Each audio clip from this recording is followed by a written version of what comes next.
আমি একজন সাধারণ গৃহিণী এবং সাধারণ আমার জীবনযাপন, আমার প্রতিদিনের কাজগুলো আমি কিভাবে করি সেগুলোই আমার ডেইলি ব্লগে দেখানোর আপনাদেরকে চেষ্টা করি। নমস্কার, আমি লিপি সাহা। হ্যালো এভরিওয়ান, কী অবস্থা, কেমন আছেন সবাই? আশা করছি খুব ভালো আছেন সবাই। আমরাও ভালো আছি আপনাদের আশীর্বাদে, ঈশ্বরের কৃপায়। আর আপনারা যেখান থেকে আমার ভিডিওটা দেখছেন সবাইকে অনেক ওয়েলকাম। সবেমাত্র জ্যৈষ্ঠ মাস পড়েছে, কিন্তু এবছর প্রথম থেকেই বৃষ্টি, প্রায় প্রতিদিনই বৃষ্টি ঢাকাতে।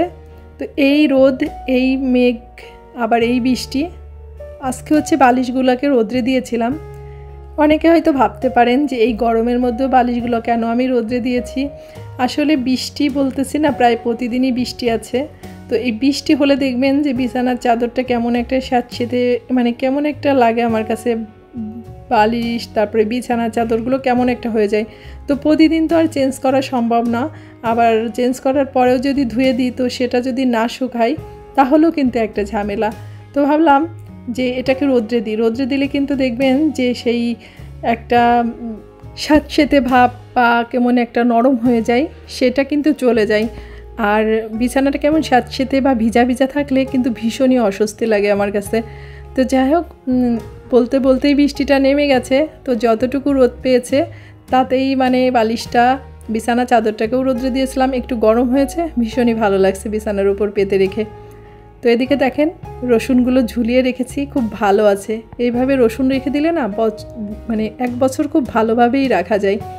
তো আমি এইভাবেই এবার রসুনগুলোকে রেখেছি। আর বৃষ্টি হলে জানি না কার কী খেতে ইচ্ছা করে, তো বৃষ্টি হলে কিন্তু খিচুড়ি মাংসটা খেতে আমার ভীষণই ভালো লাগে। তো খিচুড়ি মাংস না হলেও খিচুড়ির সাথে ডিম ভাজা বা অন্যান্য ভাজি, বেগুন ভাজি, যে কোনো কিছু হলেই কিন্তু ভালো লাগে। তো এবছর বৃষ্টিতে খিচুড়িটা রান্না হয়নি, আজকেই প্রথম। তো স্বপ্নিলেরও ভীষণ ইচ্ছা হচ্ছে খিচুড়ি মাংস খেতে। তো আমি ভাবলাম যে চটজলদি একটু খিচুড়ি মাংস করে নিই, সেটাই ভালো হবে। তো ওইদিকে মাংসটাকেও ভিজিয়ে রেখেছি, আর এটা চালটাকে ধুয়ে একটু ভিজিয়ে রাখবো। তো আমি তার সাথে একটু 2 রকমের ভাজি করব। এটা উস্তে ভাজি করছি, আর একটু ঢ্যাঁড়স ভাজি করব। দেখবেন খিচুড়ির সাথে যে কোনো ভাজিও খেতে কিন্তু ভালো লাগে। আর খিচুড়িটা একবার খেতেই ভালো লাগে, আর একবার কিন্তু ভালো লাগে না। তো একবারের জন্য রান্না করছি, আর একবার তো খেতে হবে। তো তার জন্য ভাবলাম যে একবারে করে রাখি, তাহলে আমার আর পরে আবার রান্না ঝামেলাটা করতে হবে না। তো ওইদিকে করলাগুলো ভেজে রেখে ঢ্যাঁড়সটাকে বসিয়ে দিয়েছি। আর এদিকে মাংসের জন্য সব মশলা বেটে এই যে মাংসটাকে এখন মাখিয়ে একবারে বসিয়ে দিব।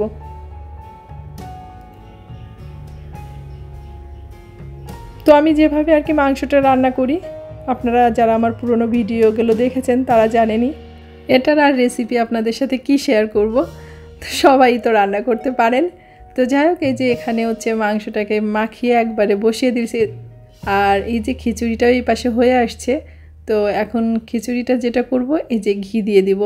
তো ঘি দিয়ে আরেকটু দমে রেখে দিব। তো এখন এটাকে একটু নাড়াচাড়া করে দেব খিচুড়িটা, যেহেতু ঘিটা দিয়েছি। তো দেখেন খিচুড়িটা অনেক ঝরঝরা হয়েছে। তো এটাকে আরেকটু দমে রেখে দিলে যে একটু জল ভাব আছে সেটা আর কি চলে যাবে, আরও ঝরঝরা হয়ে যাবে খিচুড়িটা। তো স্বপ্নিলের এখন দেখি ও ঝরঝরা খিচুড়ি না হলে সেটা খেতে চায় না, নরম খিচুড়িটা খুব একটা পছন্দ করে না। তাই রান্নার সময় একটু টেনশনে থাকি যে আসলে ঝরঝরা হবে না নরম হবে। যতই রান্না করি অনেক দিন ধরে, তো মাঝে কিন্তু একটু অন্যরকম হয়ে যায়।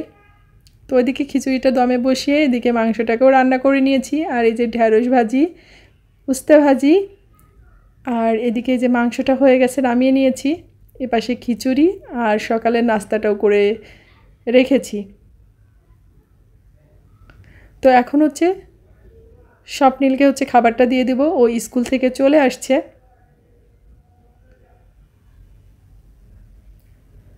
তো আজকের ভিডিওটা এ পর্যন্তই। ভিডিওটার যদি কোথাও আপনাদের এতটুকু ভালো লেগে থাকে, অবশ্যই ভিডিওটা একটি লাইক, একটা কমেন্ট করবেন।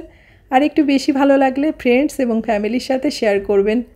তো সবাই ভালো থাকবেন, সুস্থ থাকবেন, আর অবশ্যই সাবধানে থাকবেন। দেখা হচ্ছে নেক্সট ভিডিওতে। ভালো থাকবেন সবাই।